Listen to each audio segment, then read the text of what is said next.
Hello there. Sips tea casually. Today I will be trying out a vlog, another vlog, my second vlog ever. And my baby is currently sleeping, so I have to whisper. Dog. But I will be giving my experience on how I got my baby to sleep through the night. I had a baby back in August. We hit the 4-month sleep regression, and boy, were we both just very unhappy about that. I finally decided that the last straw was the night that at 1 a.m. she woke up screaming bloody murder, and I could not get her to calm down, and I went to the living room and I placed her on the couch to change her diaper, and when I came back with a diaper, she was asleep, and I ended up sleeping on the floor. The tile floor, because I didn't want to wake up my 4-month-old baby. I knew I needed help. I'm pretty much the sole caretaker at night. My husband works full-time. He has a very demanding job, and I'm pretty much a stay-at-home mom, so I feel like I should get up in the middle of the night with her when he has to, go to work, unless it's the weekends, and then he does help out. So I looked online for like a couple days, and I stumbled across one called the Ferber sleep method. It's a little controversial, but I wanted to share my experience of how it worked for me and how it wasn't really hard on either myself or my baby. We both sleep better throughout the night. So much more fun during the day because we're both happy and well rested. She can self-soothe, and it's great all around. We're actually working on naps right now, asleep in her crib. I laid her down about 10 minutes ago and she put herself to sleep. It's great. I don't rock, I don't pat, she doesn't need a pacifier. It's fabulous. We co-slept for the 4 months. She was just in like a little rocker right next to our bed. Oh my god, she had it all. It was the worst bedtime routine ever. She would get a bath every other night. She has a bath, feed her a bottle, and then my husband would spend half an hour, 45 minutes rocking her to sleep. She would have on a sleep sack. We would also swaddle her, and she would go down in a rocker that not only rocked but had white noise, and it vibrated, and she had a pacifier in her mouth. Like anything and everything that you could think of to make this child sleep at night. I think we have an awake baby. Yeah. We're awake. Hi, sweetie. Hi. How was your nap? Today, we're going to teach everyone how to self-soothe and sleep all throughout the night. She doesn't care. Baby's awake and I can talk normally now.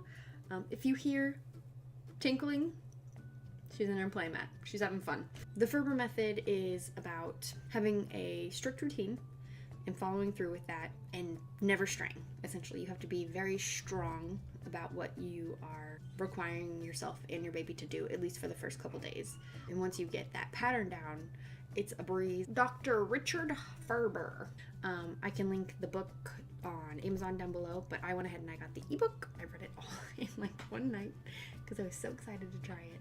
So essentially what the Ferber method does is it's a continual check-in system. So for the first 2 nights that we tried this sleep solution, I actually ended up sleeping in this bed by myself. And she actually sleeps now in the room just directly behind me. The baby monitor, everything I needed to go to sleep myself, which is a lot. I need to Ferberize myself. Too many things that I need in order to go to sleep. I just want to share my story and what worked for me, and if it helps you, great. What my husband and I do is, if it's bath night, which we have bath night every other night, we start around 7 o'clock. He actually gives her her bath almost every single time. I will bring her upstairs to her room.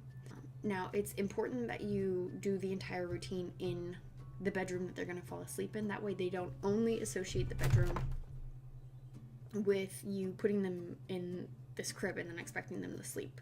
We lotion her up, we put her A&D and her diaper on, her outlet, her pajamas, her sleep sack. We feed her, and then we read her a book, we sing her a song, we pray, and then by this time she's usually pretty drowsy, or sometimes we don't even get to reading the book at all because she's not having it. After we're finished with our entire bedtime routine, we lay her in her crib. She is drowsy but awake. We hand her lovey, we kiss her on the forehead and tell her goodnight, turn out the lights. And now she doesn't cry. She'll talk to herself for 5 or so minutes and she drifts off to La La Land, and it is so freeing and fabulous. It's so nice in the middle of the night. I know when she wakes up it's only because she's hungry. So we put her down around 7:30, 8, and she usually wakes up around 2 a.m. to eat, and then we're either up at 6 or 7 in the morning. She is 5 months old, so we've been doing this for about a month. It took us about 3 nights for her to fully sleep through the night. I believe I've got some footage of her like actually waking up in the middle of the night, and she cried for a bit, and then, you know, in 10 minutes she fell back asleep. She knew how to put herself to sleep, and she wasn't hungry, so she didn't need me. Now, all of this positive, happy ending came with work and some tears. The first night was very hard. I tried to give her pacifier that night. It's so comforting for her. I don't want to take that away. I was I got up every hour on the hour, if not every half hour, to stick that freaking pacifier back in that child's mouth so she could fall asleep. It was horrible. Almost didn't even do the second night because I was so worried that it was gonna be just as horrible. But I ended up doing the second night, and it went by so much easier. At nighttime, this is like your plan of action. This is what you're supposed to do. It's a timed check-in system. So like the first night, you lay your baby down drowsy but not asleep, and they will cry. They will cry because they don't understand why you've left and not put them to sleep. The first night you do 3 minutes. You let them cry for 3 minutes, and then you go into the room and you check in on them. Now the book isn't exactly clear what you're allowed to do when you're checking on your baby as far as like touching them, talking to them goes, so I guess you kind of just decide what works best for you.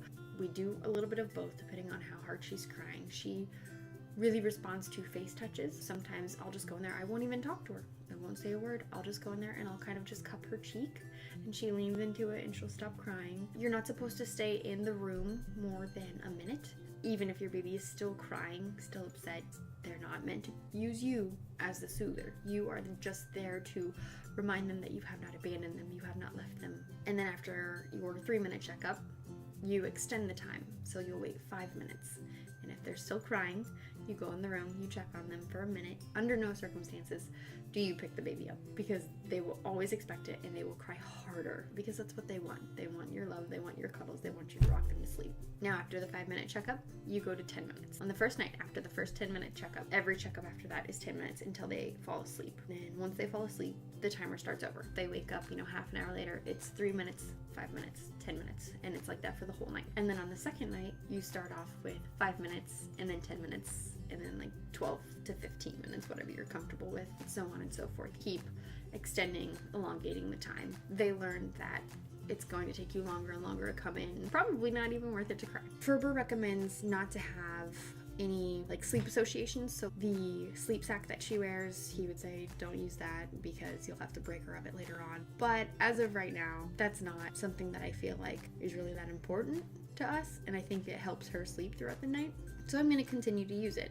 We also use white noise. We actually just use our Amazon Echo, and we play the same noise every night, which, if anybody cares, is Babbling Brook. She also has her Lovey.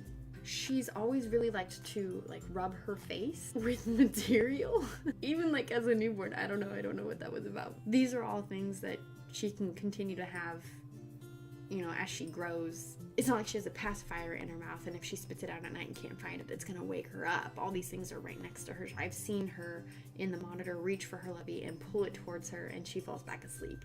Like, yes, I'll eventually have to break her of it, but whatever. You find what works for you. It's all like suggestive suggestions.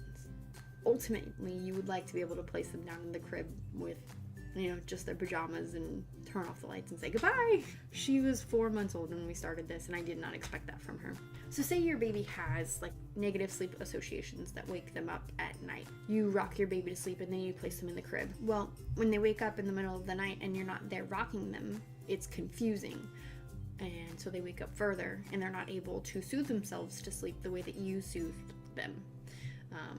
And that is why they wake up and they require you to rock them back to sleep. If your baby puts themselves to sleep in the beginning and then they wake up in the middle of the night, they have the ability to put themselves back to sleep by themselves.